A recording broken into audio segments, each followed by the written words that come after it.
ఈ రోజు ఏదైతే నీట్ పేపర్ లీక్ కి వ్యతిరేకంగా భారతదేశంలో యువత అందరూ కూడా ఆవేశంతో ఉక్రోషంతో శాంతియుతంగా ఏదైతే ధర్మేంద్ర ప్రధాని రాజీనామా చేయాలని చెప్పి ఢిల్లీ నడిబొడ్డున ధర్నా చేస్తే వాళ్ళపైన నిర్దాక్షిణ్యంగా రాళ్లతోటి కర్రలతోటి పోలీస్ అధికారుల ముద్దు పెట్టి ఆర్ఎస్ఎస్ కార్యకర్తలు దాడి చేసిన సంఘటన యావత్ భారతదేశ ప్రజలందరూ కూడా గమనించారు.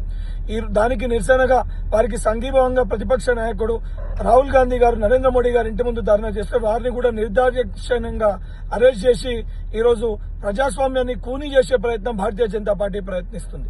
ఈ రోజు దాన్ని ఖండిస్తూ ఏదైతే భారతీయ జనతా పార్టీ కాంగ్రెస్ కార్యాలయపైన దాడి చేస్తే కాంగ్రెస్ పార్టీ కార్యకర్తలుగా శాంతియుతంగా మేము కూడా దానికి నిరసన తెలియజేయడానికి భారతీయ జనతా పార్టీ కార్యాలయం దగ్గరికి వెళ్తే అక్కడికి వెళ్లక ముందే భారతీయ జనతా పార్టీ నాయకులు కంకర్ రాళ్లతోటి కట్టలతోటి నిర్దాక్షిణ్యంగా ఏదైతే అక్కడున్న జర్నలిస్టుల పైన అక్కడున్న పోలీస్ అధికారుల పైన దాన్ని విసిరే ప్రయత్నం చేస్తే లెజెండ్ టీవీకి సంబంధించిన ప్రవీణ్ అనే ఒక జర్నలిస్ట్ ఈ రోజు తను నెత్తి పలకడం జరిగింది.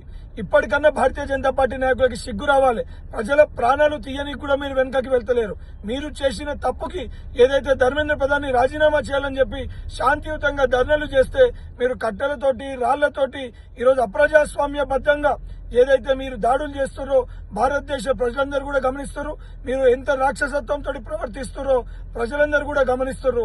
తప్పనిసరిగా మీరు ఎన్ని చేసినా కూడా కేంద్ర మంత్రి విద్యాశాఖ మంత్రి రాజీనామా చేసేంత వరకు నరేంద్ర మోడీ ఈ విషయం పైన క్షమాపణ చెప్పేంత వరకు కూడా భారతదేశ యువకుల పక్షాన పార్టీలకు అతీతంగా మా పోరాటం కొనసాగుతుంది.